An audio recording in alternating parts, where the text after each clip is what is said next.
Bismillahirrahmanirrahim. Assalamualaikum warahmatullahi wabarakatuh.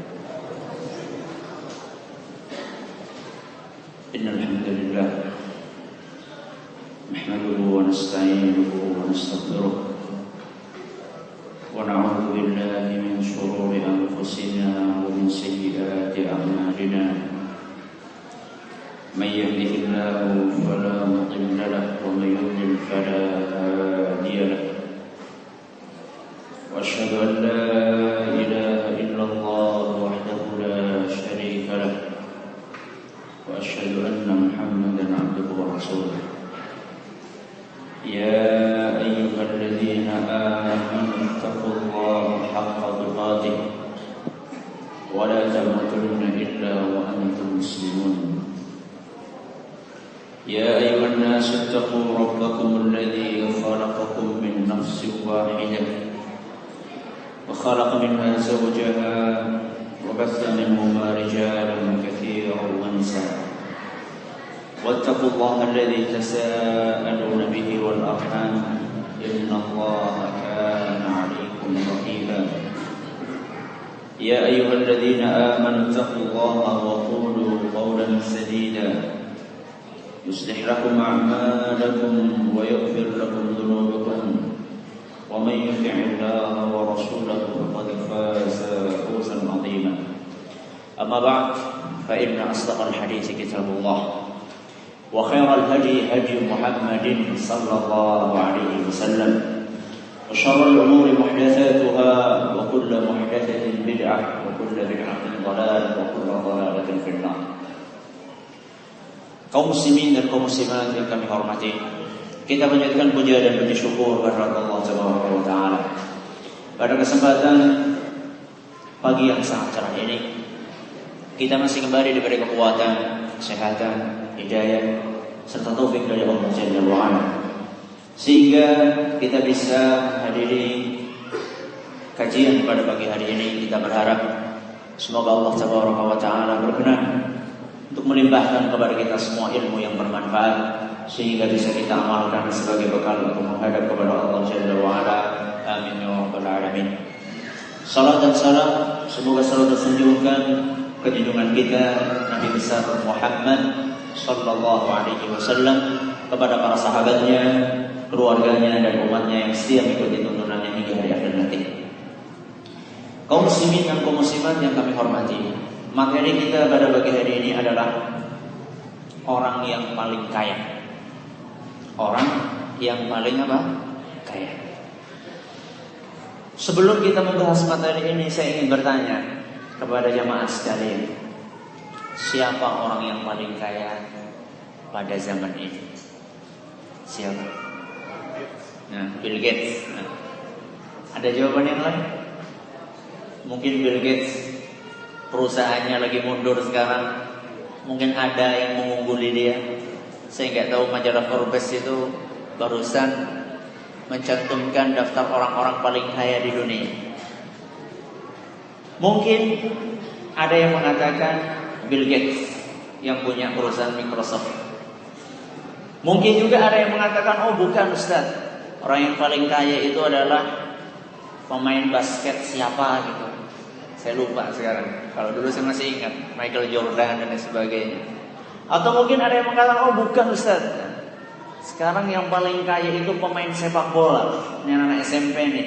Siapa pemain sepak bola yang tenar sekarang? Siapa?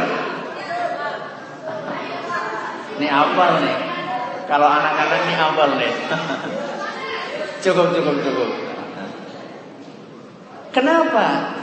Ketika ditanya tentang orang yang paling kaya, selalu jawabannya adalah artis, pemain sepak bola, pemain basket, bos perusahaan anu dan itu. Kenapa? Jawabannya karena ukuran kekayaan di benak kebanyakan orang adalah materi. Mengukur kaya dengan jumlah harta yang dia miliki. Padahal seandainya ukuran kaya yang kita gunakan adalah ukuran syariat, sebenarnya kita pun berpeluang untuk menjadi orang yang paling kaya. Makanya saya heran, kenapa kok gak ada di antara jamaah sekalian ketika saya tanya siapa yang paling kaya, kok gak ada yang angkat tangan? Kenapa antum gak ada yang angkat tangan? Apakah antum tuh merasa gak pede ya, untuk menjadi orang yang paling kaya? Padahal kalau kita pakai barometer syariat, kita yang ada di sini, bahkan sampai anak-anak SMP ini, mereka berpeluang untuk menjadi orang yang paling kaya. Apa sebenarnya orang yang paling kaya menurut agama Islam? Disebutkan oleh Nabi SAW dalam suatu hadis yang diriwayatkan oleh Imam Bukhari dan Muslim dari Abu Hurairah radhiyallahu anhu. Kata beliau SAW, "Laisal ghina an kathratil arad." Kaya itu bukan diukur dari banyaknya harta. Kaya bukan diukur dari banyaknya harta. Walakinnal ghina ghinan nafs. Tapi kaya itu diukur dengan kaya hati. Dengan apa? Kaya hati. Apa itu Ustaz kaya hati? Maksudnya orang punya hati lebih dari satu atau bagaimana Ustaz? Semua orang cuma punya satu hati. Terus apa yang dimaksud dengan kaya hati Ustaz? Yang dimaksud dengan kaya hati itu adalah qanaah. Apa? Qanaah. Apa qanaah itu? Apa qanaah? Ada yang tahu apa itu qanaah?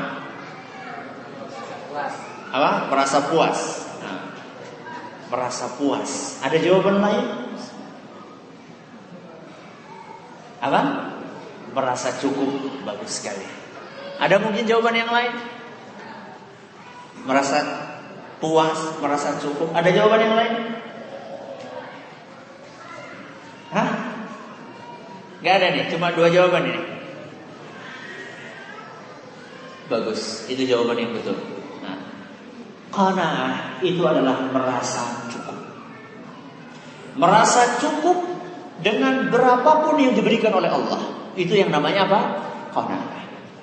Di sini Nabi kita SAW memberikan suatu ukuran dengan ukuran syariat.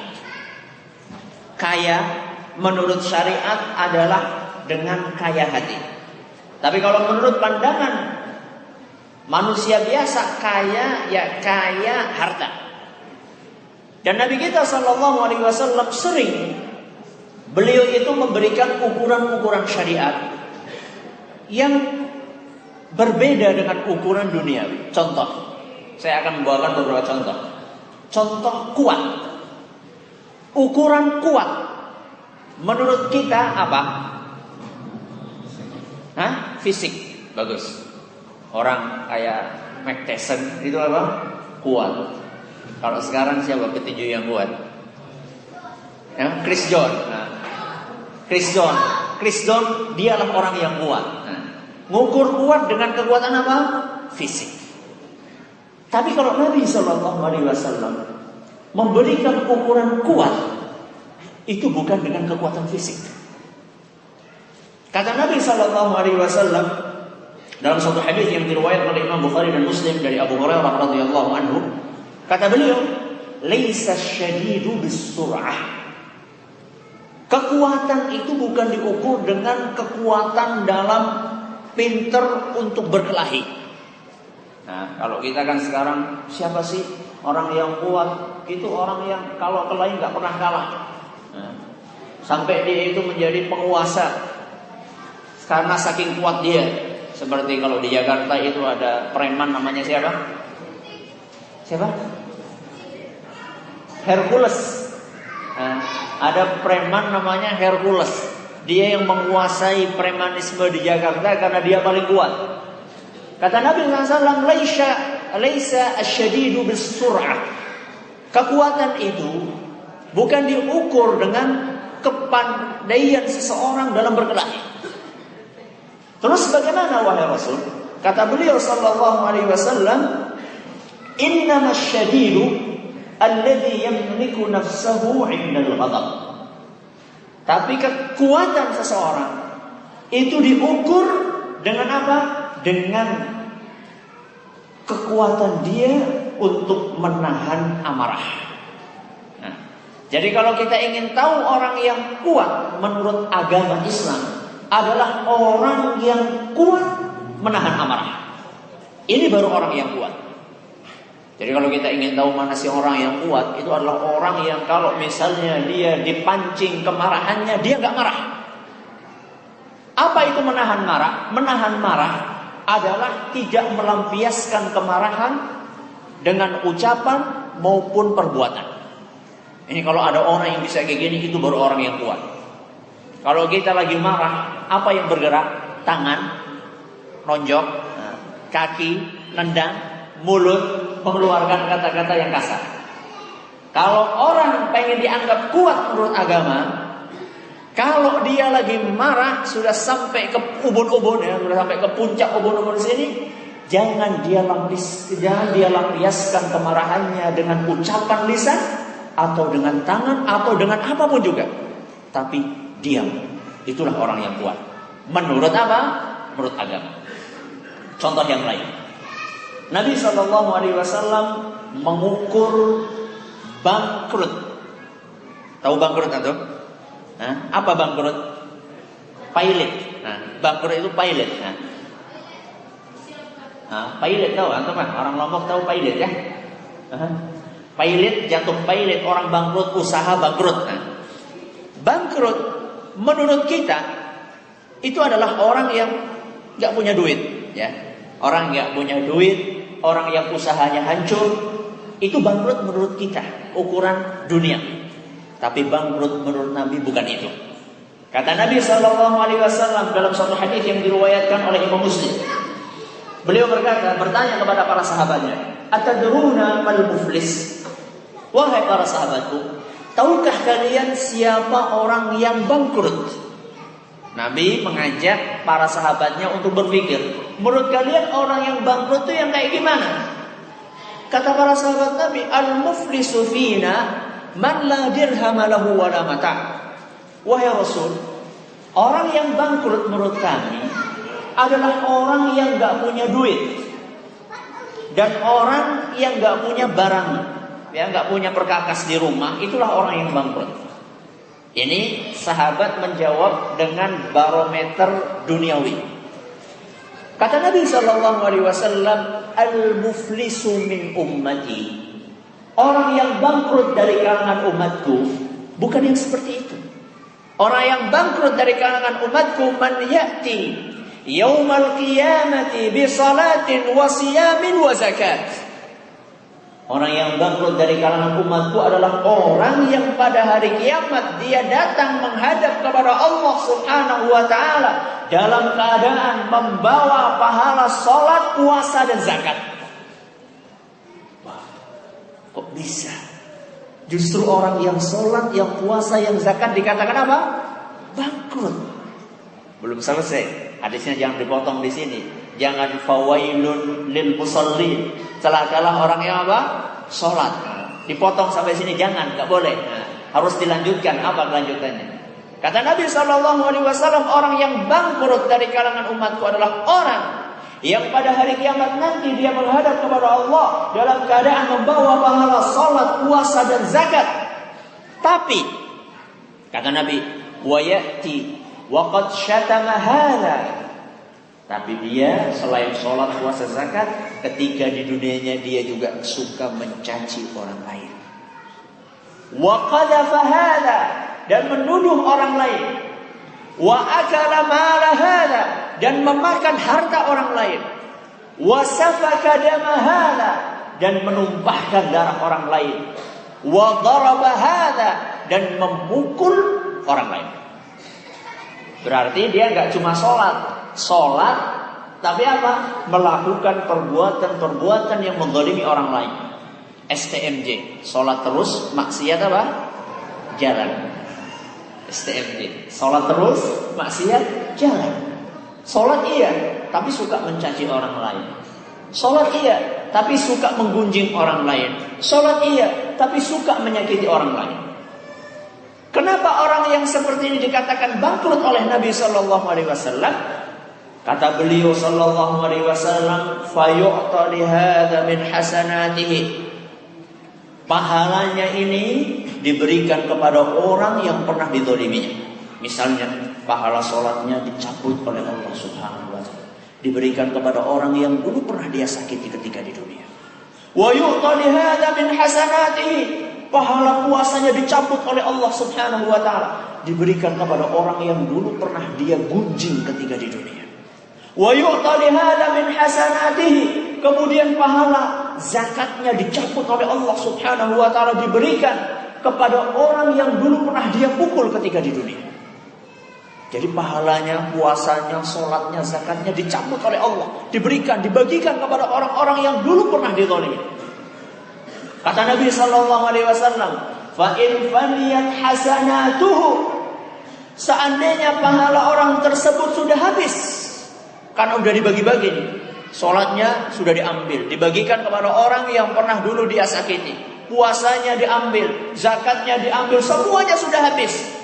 Ternyata masih ada orang yang dizalimi yang belum kebagian pahala. Karena saking banyaknya orang yang apa? Yang dizalimi. Apa kata Nabi sallallahu alaihi wasallam? Wa yu'khadhu min sayyi'atihim fayutrahu 'alaihi wa yutrahu bin nar. Kemudian kalau misalnya pahala orang yang menzalimi tadi sudah habis, tapi masih banyak orang yang ngantri karena dizalimi, banyak yang dia zalimi ketika di dunia, maka orang-orang yang dizalimi dosa-dosanya diambil oleh Allah Subhanahu wa taala, kemudian dilemparkan kepada orang tersebut lalu dijebloskan ke dalam api neraka. Itulah orang yang bangkrut. Orang yang bangkrut adalah orang yang pada hari kiamat nanti dia tidak mengambil manfaat dari ibadah yang dia kerjakan, karena ibadahnya sudah dicabut pahalanya oleh Allah Subhanahu wa taala. Maka hati-hati. Islam itu bukan cuma sholat, puasa dan zakat.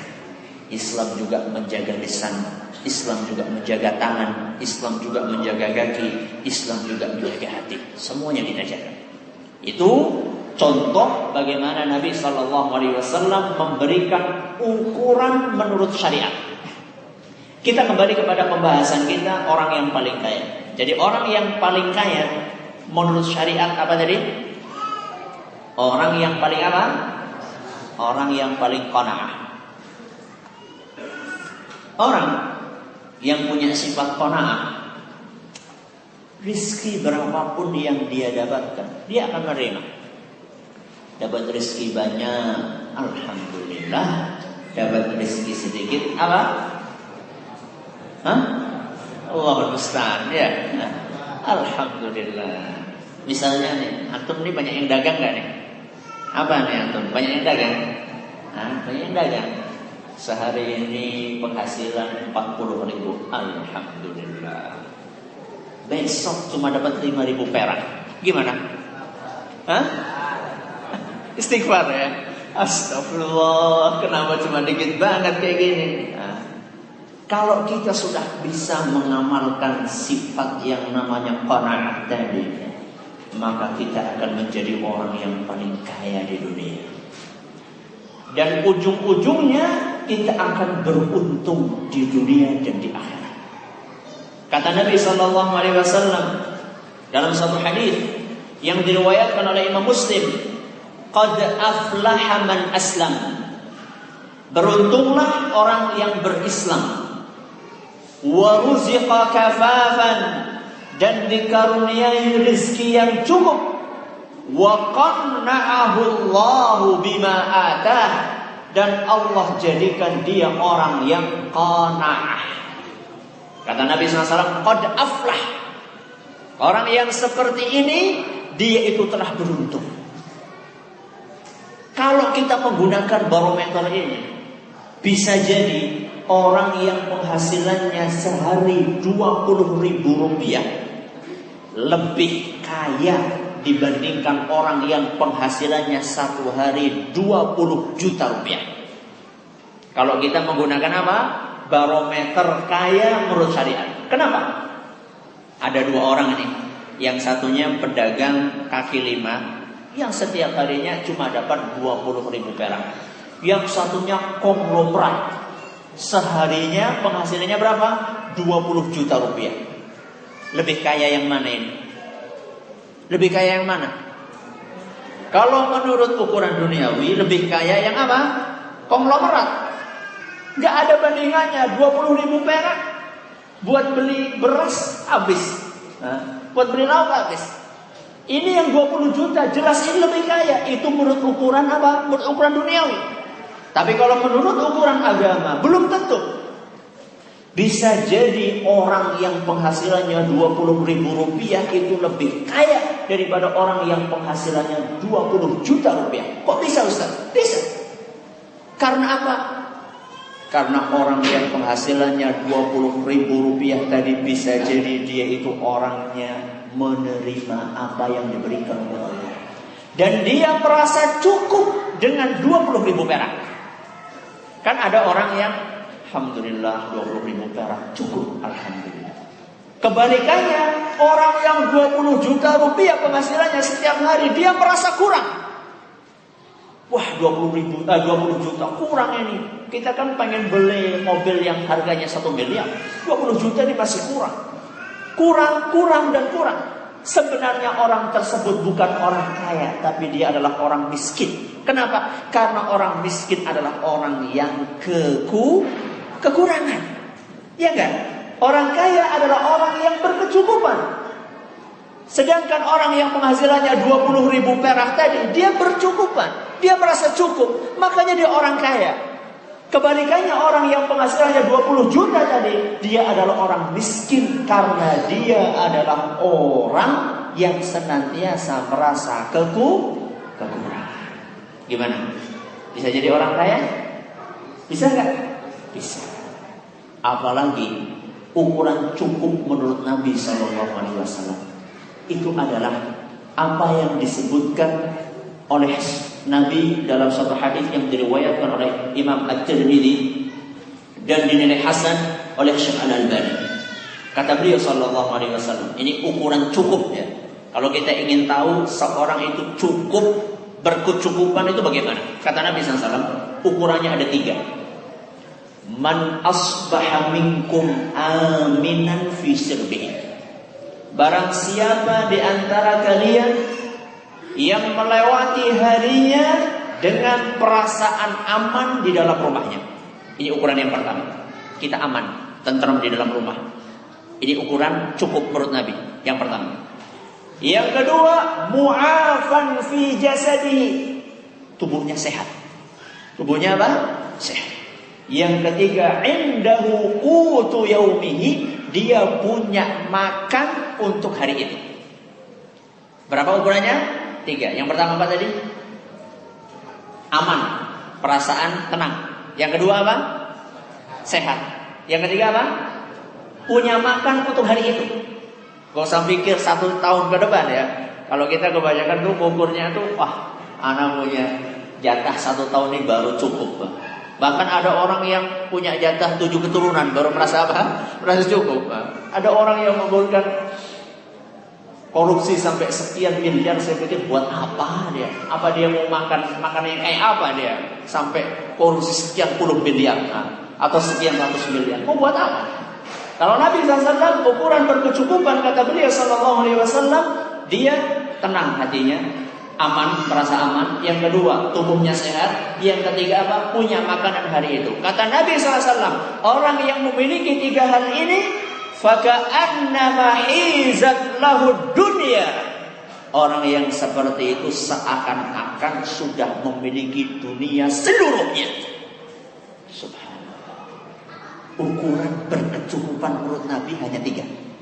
Jadi kalau kita ingin berkecukupan, lihat hari ini alhamdulillah anak tenang di rumah, gak ada yang ganggu, gak ada peperangan, gak ada penculikan. Anak-anak Masya Allah tenang. Yang kedua sehat, alhamdulillah anak sehat. Anak-anak Masya Allah sehat. Yang ketiga punya beras, punya lauk, Apalah punya tempe, gak masalah. Yang penting bisa apa? Bisa makan. Orang yang seperti ini itulah orang yang berkecukupan menurut Nabi SAW. Karena sejatinya duit banyak, kalau nggak tenang gimana? Gimana? Enak nggak? Duit banyak nggak tenang? Nggak enak. Duit banyak tapi sakit, enak nggak? Nggak enak. Duit banyak tapi nggak bisa makan, enak nggak? Ada nggak orang yang punya duit banyak nggak bisa makan? Hah? Ada. Gimana? Contohnya apa tuh? Orang punya duit banyak nggak bisa makan? Apa? Apa? Penyakit kencing manis. Nah, ada yang lain? Kolesterol. Nah, kolesterol. Ada orang kaya sekali nggak boleh makan daging. Iya nggak? Karena takut nanti kolesterolnya apa? Tinggi atau darah tingginya nanti naik. Kalau kita kan enak kan? Miskin kayak gini mau makan daging apa saja masuk ya. Nah, ada orang yang kaya raya, dia nggak bisa makan daging. Jadi duitnya nggak bermanfaat buat dia. Nah, ada orang yang kaya dia nggak bisa minum yang manis-manis. Takut apa? Takut gulanya tinggi. Kita alhamdulillah mau es lilin, mau es campur, mau es apa lagi? Mau es krim. Alhamdulillah sehat. Nah, ada orang yang kaya raya tapi dia nggak tenang. Kenapa? Karena jadi buronan polisi. Jadi apa? Buronan polisi pindah dari satu tempat ke tempat yang lain, karena dia jadi buronan. Sedangkan kita alhamdulillah lihat polisi nyantai aja karena kita nggak ada masalah sama mereka. Itulah orang yang berkecukupan menurut Nabi Sallallahu Alaihi Wasallam. Berapa tadi? 3. Yang pertama apa? Aman. Yang kedua apa? Sehat. Yang ketiga apa? Punya makanan hari itu. Bagaimana supaya kita menjadi orang yang qanaah? Kiat membangun pribadi qanaah. Ini pembahasan kita berikutnya. Supaya kita bisa qanaah, caranya satu, kita harus meyakini bahwasanya rezeki itu di tangan siapa? Allah. Kemudian yang kedua, kita harus meyakini bahwasanya yang kita dapatkan itu sudah dicatat oleh Allah. Dan kita tidak akan melebihi apa yang sudah dicatat tersebut.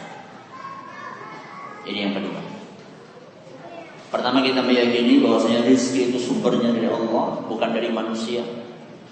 Yang kedua, kita meyakini bahwasanya rezeki yang kita dapatkan itu sudah tercatat di sana. Sudah tercatat di Lauhul Mahfuz bahwasanya fulan hari ini akan dapat 50.000 perak. Dan tidak akan pernah lebih dari apa yang Allah catat. Kata Allah Subhanahu wa taala dalam Al-Qur'an surat Hud ayat 6. Dalam Al-Qur'an surat Hud ayat 6 Allah Subhanahu wa taala berfirman, "Wa ma min dabbatin fil ardi illa 'ala Allahi rizquha."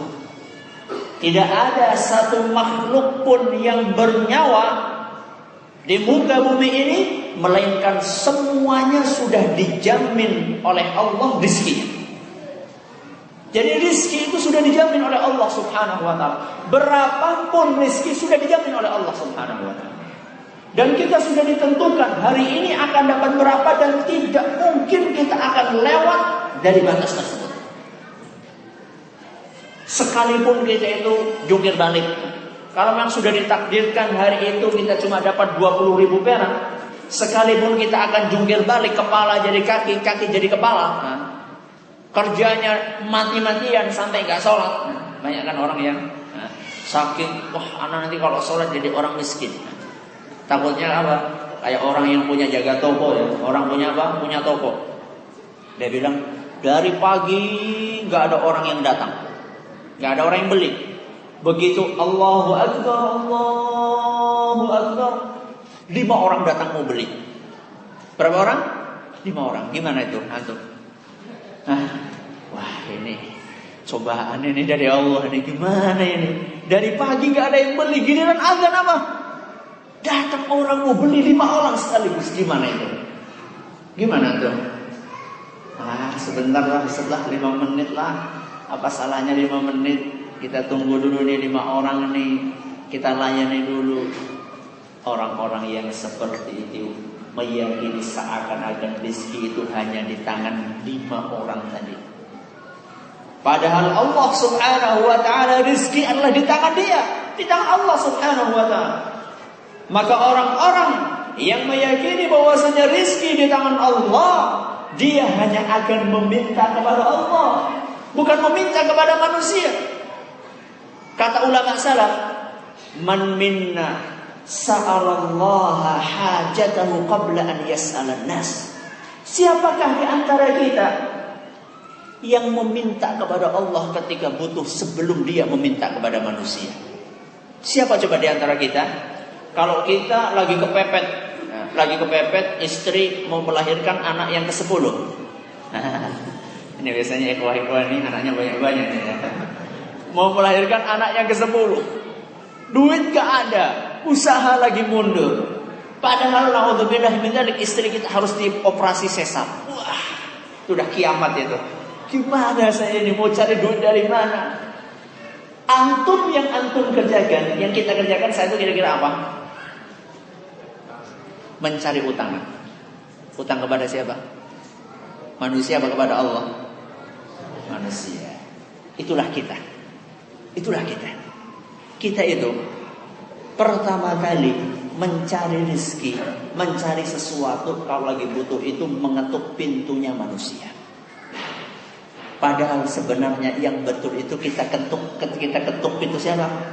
Allah Subhanahu wa taala. Kenapa? Karena kalau manusia dimintai, suka nggak manusia dimintai? Tapi kalau Allah Subhanahu wa taala suka. Allah suka kalau hambanya mau minta kepada dia.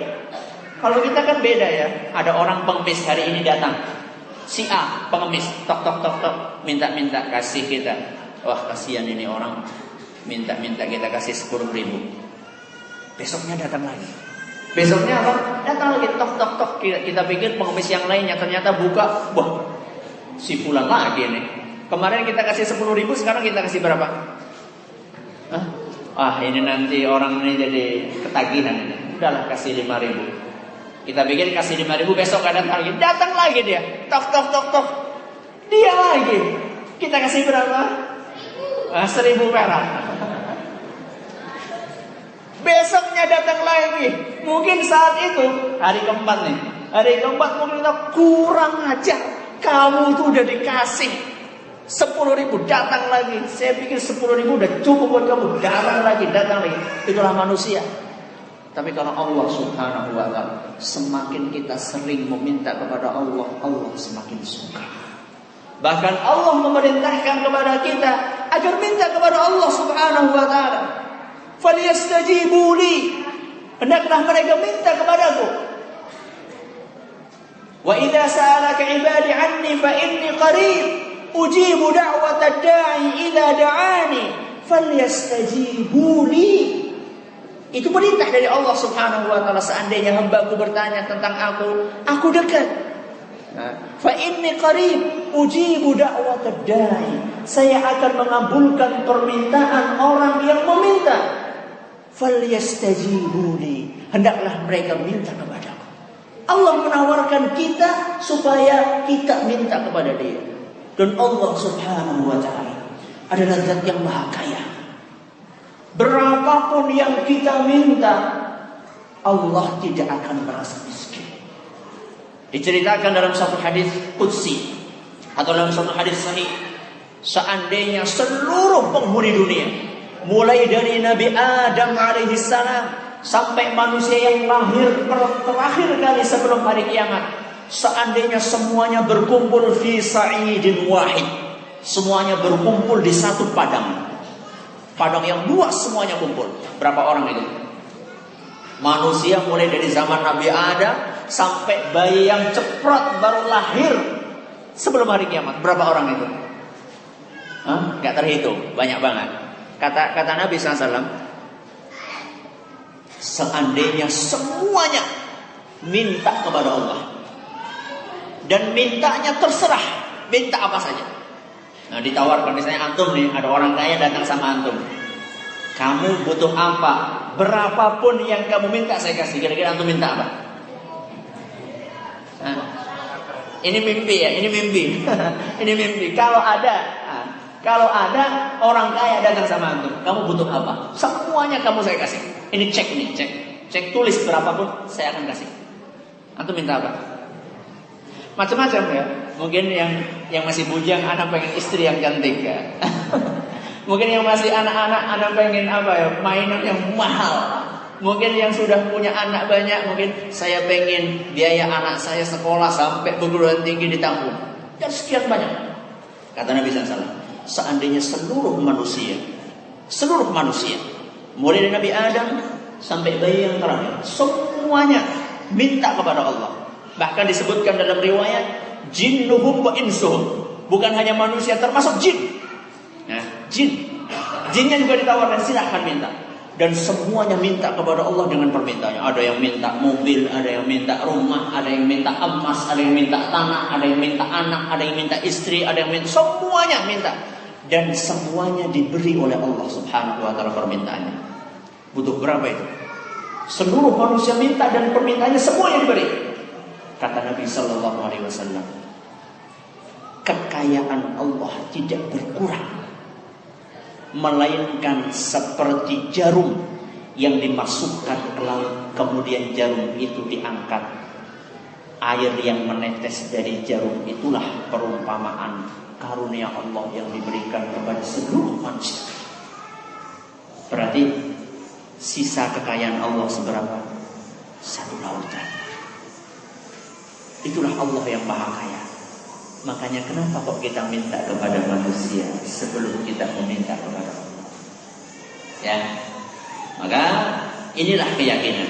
Seandainya kita meyakini bahwasanya rezeki itu sumbernya dari Allah, maka pertama kali mintalah kepada siapa? Ini kiat yang pertama. Kiat yang kedua, kita harus meyakini bahwasanya rezeki itu sudah dicatat oleh Allah Subhanahu wa ta'ala. Berapapun yang akan kita dapatkan sudah dicatat. Kata Nabi sallallahu alaihi wasallam dalam satu hadis yang diriwayatkan oleh Imam Al-Hakim dan dinyatakan sahih oleh Syekh Al-Albani, inna ahadakum lan yamuta hatta yastakmila rizqah. Sesungguhnya kalian itu tidak akan mati kecuali setelah mendapatkan seluruh rizki yang telah Allah catat bagi dia. Jadi kita itu gak akan mungkin mati kecuali seandainya rizki yang Allah tentukan semuanya sudah kita dapat. Misalnya si A telah ditakdirkan selama hidupnya dia akan mendapatkan rizki, misalnya mulai dari lahir sampai mati akan mendapatkan 20 juta. Misalnya ya, misalnya mulai dari lahir sampai mati dia telah ditakdirkan oleh Allah rizkinya 20 juta. Orang tersebut tidak akan mungkin mati kecuali setelah lengkap dapat 20 juta. Seandainya dia baru dapat 19 juta 990 rupiah, maka dia tidak akan mati kecuali setelah mendapatkan yang 10 rupiah tadi. Tidak mungkin akan mati. Makanya kalau orang menyadari akan seperti itu, kata Nabi sallallahu alaihi wasallam, fala tastaqti'ur rizqa. Janganlah kalian itu tidak sabaran dalam menanti rezeki. Nah, ini buahnya. Kalau orang sudah meyakini anak itu enggak akan mungkin mati kecuali dapat rezeki yang sudah ditakdirkan Allah, makanya kita enggak usah sabaran. Bersabarlah, udah usaha sekali gagal, Kan banyak di antara kita kalau usaha gagal, ini saya ini kok apes sekali ya. Setiap usaha gagal. Ini bagaimana? Saya ini sebenarnya dapat rezeki apa enggak? Jangan katanya, fala tastabti'ur rizqa. Janganlah kalian tidak sabaran untuk mendapatkan rezeki. Wattaqullaha ayyuhan nas. Dan bertakwalah kalian kepada Allah wahai para manusia. Wa ajmilu fit talab. Dan carilah rizki secara proporsional. Apa artinya proporsional? Carilah rizki sewajarnya. Carilah rizki apa? Sewajarnya. Jangan sampai gara-gara nyari rizki kemudian gak ngaji, ya. Itu gak proporsional ya, teman-teman. Cari rizki. Waktunya ngaji. Itulah proporsional, ya. Jadi jangan sampai kita gara-gara mencari rezeki sampai gak sholat, sampai gak puasa, sampai gak zakat dan sebagainya. Kan banyak orang yang bekerja, karena bekerja dia gak mau sholat. Itu tidak proporsional dalam mencari rezeki. Tidak sewajarnya. Kata Nabi SAW, ajmilu fit talab, carilah rezeki secara proporsional. Khudhu ma halla wada'u ma haram. Ambillah yang halal dan tinggalkanlah yang haram. Apa buah manis dari sifat qanaah? Nah, ini pembahasan kita berikutnya. Tadi kita sudah belajar bagaimana supaya kita qanaah. Kemudian kita akan mempelajari sekarang apa keuntungannya orang yang punya sifat qanaah. 1. Qanaah akan menjadikan seseorang tidak mudah tergiur dengan harta yang dimiliki oleh orang lain. Qanaah akan menjadikan seseorang tidak mudah tergiur untuk memiliki harta yang dimiliki orang lain. Kenapa? Karena dia merasa cukup. Karena dia merasa apa? Merasa cukup dengan apa yang dia miliki. Contoh, ada orang punya sepeda motor. Sepeda motor apa ya? Sepeda motor lama, legenda misalnya. Sepeda motor apa? Legenda. Atau motornya apa? Apa? Grand, ya, Grand. Nah, punya motor Honda sudah jadul, zaman dulu, sudah zaman dulu motornya. Ngelihat teman kita baru beli Revo atau yang paling terbaru apa ya motornya? Anak-anak ini lebih tahu perkembangan teknologi daripada yang tua-tua. Scoopy yang paling baru misalnya. Lihat temannya pakai Scoopy, ini kita pret suara motor lama kan kayak gitu ya. Suara motor lama itu ya memprihatinkan kan. Suara motor lama sudah kayak gitu, yang naik banyak, istrinya, anaknya 5 naik semuanya. Sampai motornya itu mau apa? Mau macet di tengah jalan. Nah, motornya itu kalau bisa ngomong, dia ngomong, berat mas, berat.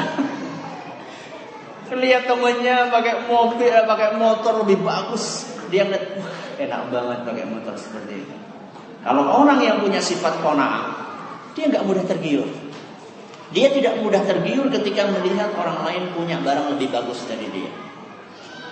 Kenapa? Karena dia merasa cukup. Alhamdulillah, saya ini punya motor.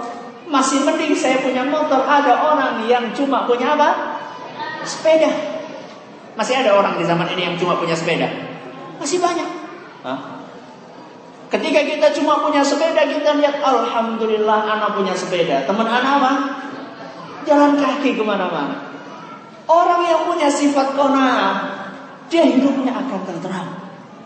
Dia hidupnya akan tentram. Kenapa? Karena dia itu tidak merasa kekurangan. Dia merasa cukup. Dan inilah karakter para sahabat Nabi Sallallahu Alaihi Wasallam. Karakter para sahabat Nabi Sallallahu Alaihi Wasallam, mereka adalah orang-orang yang merasa berkecukupan. Dan itu Allah rekam dalam Al-Quran surat Al-Baqarah ayat 273. Dalam Al-Quran surat Al-Baqarah ayat 273, Allah Subhanahu wa taala berfirman, "Yahsabuhumul jahilu aghniya'a minat ta'affuf."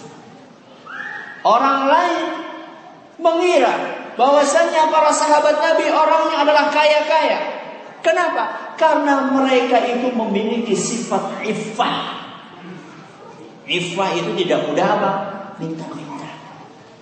Dia merasa cukup. Sehingga orang mengira ini orang kok kaya banget yang gak pernah minta-minta.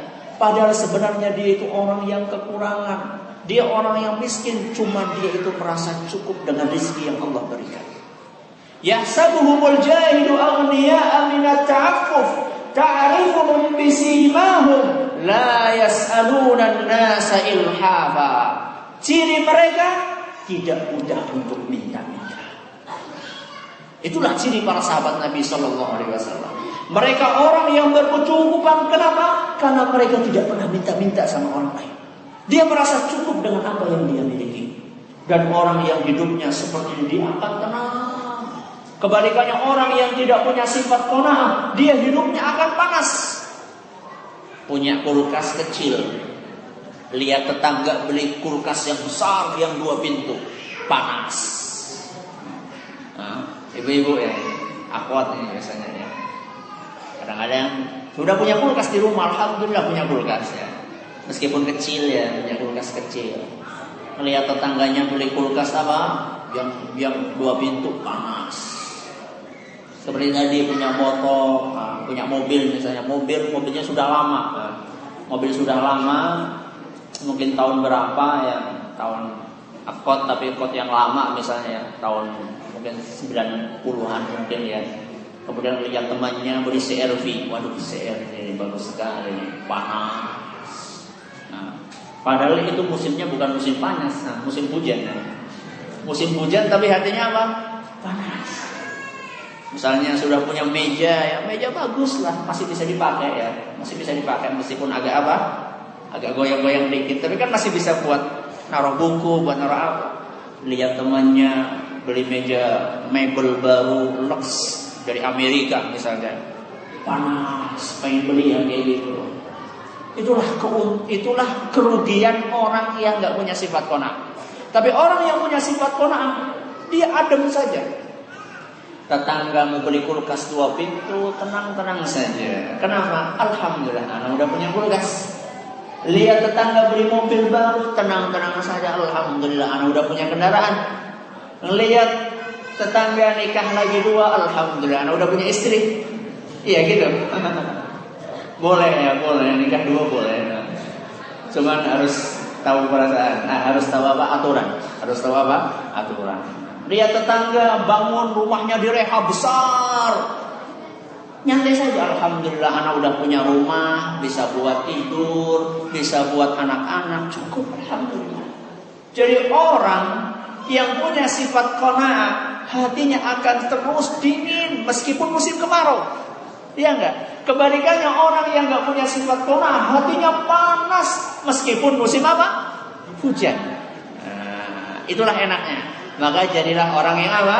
Jadilah orang yang qanaah. Ini keuntungan yang pertama. Keuntungan yang pertama, orang yang qanaah, dia itu tidak mudah tergiur dengan harta yang dimiliki oleh siapa? Oleh orang lain. Keuntungan yang kedua, qanaah akan menempa jiwa seseorang untuk tidak mengadu tentang kesusahan hidup kecuali hanya kepada Allah. Ya. Orang yang punya sifat qanaah, jiwanya akan ditempa, akan dilatih untuk tidak ngadu kalau lagi susah kecuali hanya kepada Allah. Dan kita kalau sudah sampai taraf ini luar biasa. Dan inilah sifatnya para nabi. Sifatnya para nabi. Anak-anak SMP, saya mau tanya nih.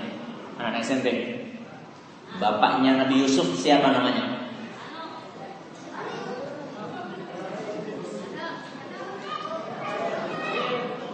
Bapaknya Nabi Yusuf,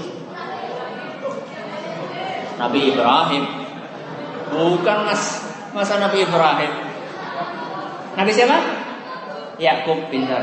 Nabi Yakub. Nabi Yakub itu kan sedih sekali kan ya, karena berpisah dengan anak kesayangan beliau, yaitu Nabi siapa? Nabi Yusuf. Sudah kayak gitu, Nabi Yusuf sudah berpisah lagi dengan adiknya lagi, atau kakaknya atau adiknya, saudaranya dia yang beliau cintai, yaitu Bunyamin. Sedih sekali, sampai diceritakan beliau itu nangis sampai air matanya habis. Wa biyaddat 'ainahu minal huzni wa huwa kadhib, sampai matanya putih karena terlalu banyak nangis dan menjadi buta saking sedihnya. Akhirnya ditegur atau dikritik sama anak-anaknya atau saudara-saudaranya. Kenapa kamu nangis kayak gitu? Apa jawabannya Nabi Yakub? Innama ashku bathi wa husni ilallah. Saya itu hanya mengadu kesusahan dan kesedihanku itu kepada Allah. Dalam Al-Quran surat Yusuf ayat 86. Dalam surat Yusuf ayat 86 diceritakan bahwasanya nangisnya Nabi Yakub adalah karena beliau itu mengadu kepada Allah, bukan menangis kepada manusia. Nabi Yakub menangis di hadapan Allah. Dan siapa di antara kita yang seperti itu? Kebanyakan dari kita, kalau lagi terlilit utang, kita menangisnya di mana? Di hadapan orang kaya. Padahal Allah Subhanahu wa taala melalui lisannya Rasulullah sallallahu alaihi wasallam, melalui lisan Rasulullah sallallahu alaihi wasallam menjelaskan bahwasanya Allah Subhanahu wa taala setiap malamnya turun kemudian menawarkan, hal min sa'ilin fa'u'tiyah. Apakah ada di antara para hamba-Ku yang mau minta? Niscaya Aku akan kabulkan. Penawaran dari Allah Subhanahu wa taala. Tapi siapa di antara kita yang mengadu urusan kita kepada Allah? Ketika kita sedih, ketika kita ditimpa musibah, ketika kita dalam kesusahan, ketika kita dalam usaha lagi mundur, ketika anak kita lagi susah dididik, ketika istri kita lagi susah, siapa di antara kita yang mengadu kepada Allah Subhanahu wa taala?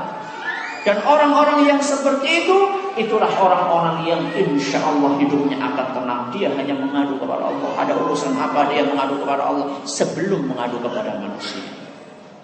Kita tutup kajian kita pada siang hari ini dengan pembahasan apakah yang dimaksud dengan qanaah itu tidak bekerja. Qanaah versus bekerja. Karena ada sebagian orang yang sudahlah kita ini menerima saja lah, kata orang Jawa, nerimo aja. Kita nerimo aja. Kalau memang sudah masanya hujan duit, insya Allah akan hujan duit, kita di rumah aja. Ada sebagian orang, ada sebagian ikhwan atau ada sebagian orang awam yang seperti itu. Gak usah capek-capek, rezeki kita udah dicatat sama Allah. Insya Allah kita akan dapat rezeki di rumah aja. Itu kayak ikhwan, kayak seorang pemuda. Kalau memang anak udah ditakdirkan nikah, insya Allah dapat nikah juga. Diam aja di rumah, gak usah nyari, nanti udah datang sendiri. Ada sebagian orang yang seperti, apakah itu betul? Jawabannya tidak. Itu tidak betul. Yang betul, yang dimaksud dengan qanaah adalah berusaha semampunya, bekerja semampunya, ikhtiar semampunya, sesuai dengan rambu-rambu tentunya, sesuai dengan rambu-rambu syariat. Adapun hasilnya, itulah yang kita atur hati kita untuk qanaah. Itu maksudnya. Ya. Jadi maksudnya qanaah itu datang setelah kita bekerja. Kita bekerja maksimal. Maksimal tapi tadi tetap proporsional. Usaha ini, ikhtiar ini, semuanya sesuai dengan rambu-rambu syariat. Baru kemudian hasilnya kita serahkan kepada Allah Subhanahu wa taala. Kan kadang-kadang ada orang yang bekerja, dia sudah mau bisnisnya sudah fix ya, persiapannya sudah fix. Udah bagus sekali persiapannya. Mulai dari konsultasi kepada ahlinya, kemudian modalnya sudah dihitung. Hamba ini, penghasilan ini, keuntungannya segini.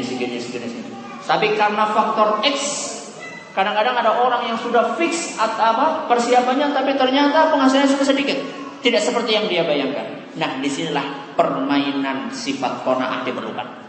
Kita perlu memainkan sifat qanaah dalam jiwa kita. Bukan berarti tidak bekerja.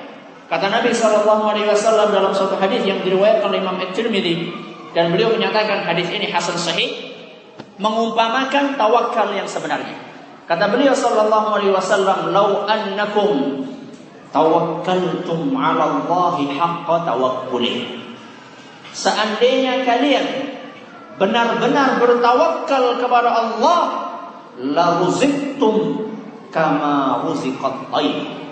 Niscaya kalian akan diberi rezeki seperti seekor burung diberi rezeki oleh Allah. Ya, kalau kita betul-betul bertawakal kepada Allah, maka kita akan dapat rezeki seperti burung dapat rezeki. Burung dapat rezeki bagaimana? Kata Nabi SAW, "Taghdu khimasan." Burung itu kalau pagi hari meninggalkan sarangnya dalam keadaan perut apa? Kosong. Wa taruhu bitanan. Sore hari pulang perut sudah apa? Apakah burung supaya perutnya kenyang dia diam saja di sarangnya? Keluar dari rumahnya.